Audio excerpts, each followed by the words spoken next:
I've been running my email marketing agency now for coming on 2 years, and I've been in the space of actually just working within agencies for about 4 years now. And I see so many people make this same mistake when they start out, and that mistake is getting into a partnership when the partnership doesn't actually do anything for the business.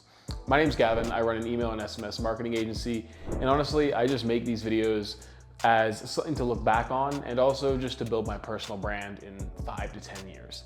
So today I'm going to talk about why you shouldn't join or get into a partnership when you first start your business. So when you first start, and I'll tell you a little bit of a story, when I first started my business, it was scary, right?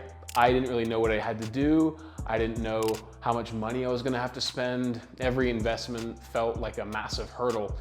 And I wanted somebody to share that fear with. I wanted to spread my risk by sharing the responsibility of my decisions with another person. And while initially that might make a bit of sense, right? You're scared. It's easier to do this journey of starting your own business with a friend or a family member. In reality, it's one of the biggest mistakes you can make. When I first started, I was working with another guy who wanted to start his own agency as well. And he wanted to be in a partnership with me. And we kept talking about it. We were like, yeah, this would be amazing. We both want to do the same thing. Why don't we just join this partnership?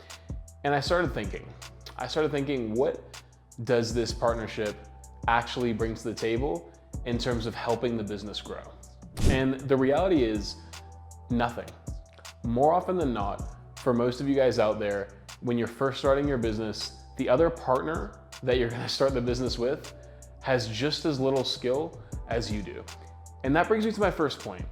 The only time you should really look at getting into business with somebody else is when that business partner that you bring on brings a set of skills that would take you too long to learn or is just unreasonable for you to do the work that that person could do.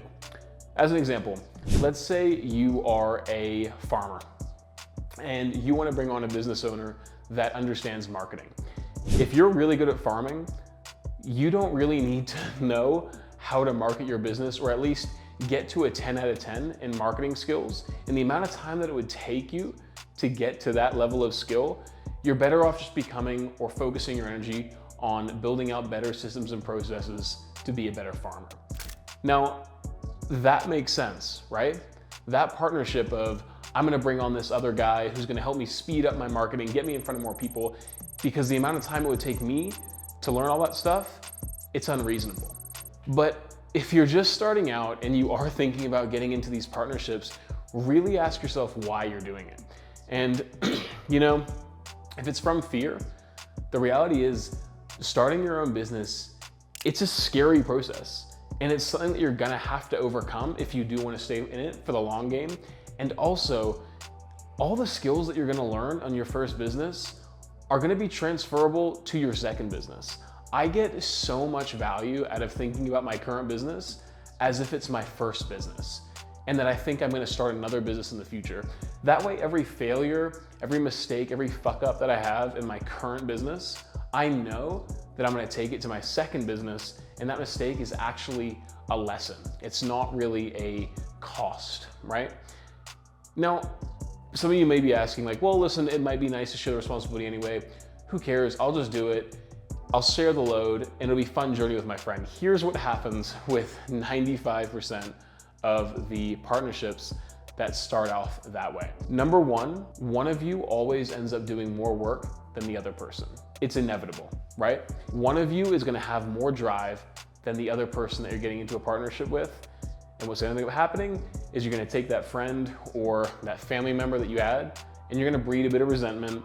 You're gonna start checking each other's work. You're gonna start keeping a balance on things, trying to figure out who's done what, how much has this person done, should they really be getting this much money? And you're gonna piss each other off, and you're probably gonna lose a friendship over it. That's what I've seen happen a bunch of times. Number two, you're gonna be doubling up on the same tasks. If you both have like a same skill set, having two of you in the business is unnecessary when you first start.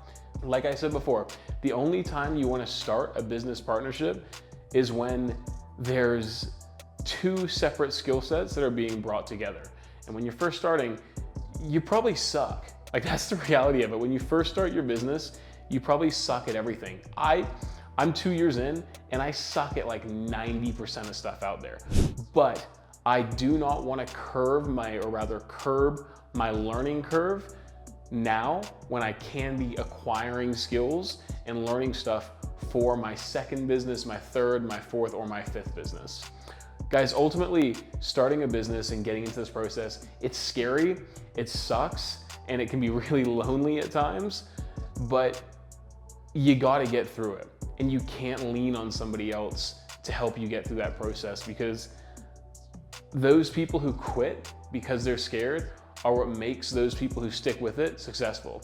It's just process of elimination and consistency and persistence over a long period of time. And if you can stay consistent and you can continuously be persistent over a long period of time and really be willing to shoulder the risks yourself, like really meet that scary, lonely journey by yourself, it's gonna pay off so far into the future. Odds are, if you're watching this, you're probably a pretty young person. I'm 28. I think most of my audience is like under 24. Don't look at your current business as a fail or succeed thing. Look at it as though it is an education that you are paying for to move into your next, second, third, or fourth business in the future. That's how I've looked at my current business, and my current business is successful. You know, we're doing about 20 to 30K a month in revenue. I'm able to support myself. I'm living in Mexico right now, but I'm still looking at it in that mindset of everything I do now is gonna be a skill and a lesson for my future business dealings. So when you're first starting, take that time and ensure that the investment you make in yourself is paying off to the most, and try and get as many skills as you can, and don't diffuse the responsibility and don't diffuse the opportunity to learn by getting into another partnership. Guys, I hope you enjoyed the video. Any questions, let me know. Check out the description down below. I'm sure there's some cool treats in the description, perhaps a little Miro board, and we'll see you in the next one.